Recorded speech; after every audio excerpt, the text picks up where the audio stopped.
I exposed my son's bullies, now their lawyer mom wants me arrested. I never thought my job as an IT manager would prepare me for the digital battlefield that is modern parenting, but here we are.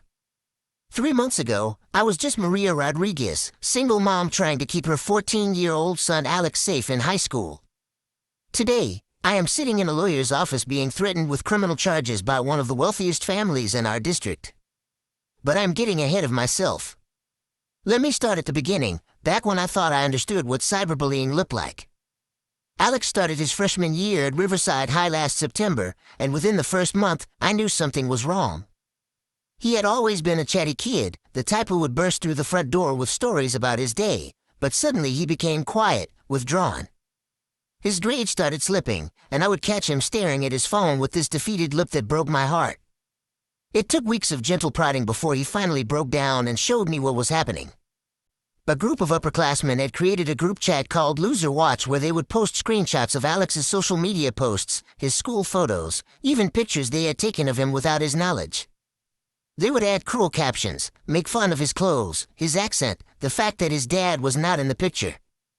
One particularly vicious post showed Alex eating lunch alone with the caption, "When you are so pathetic even your imaginary friends ghost you."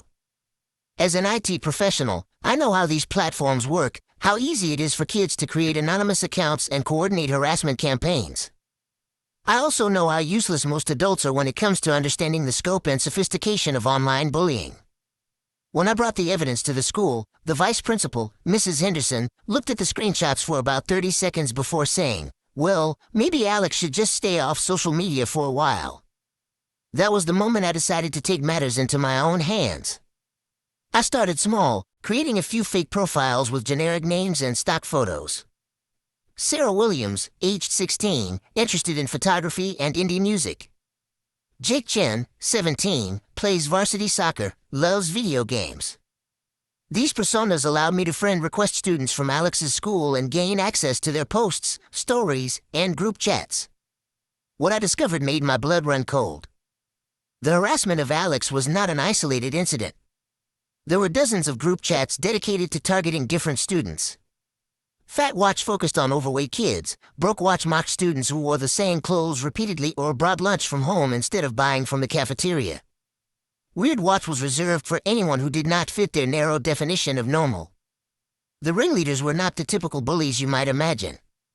These were honor-roll students, athletes, kids from prominent families. They had turned cruelty into a sophisticated operation, complete with backup accounts, encrypted messaging apps, and carefully planned campaigns to avoid detection.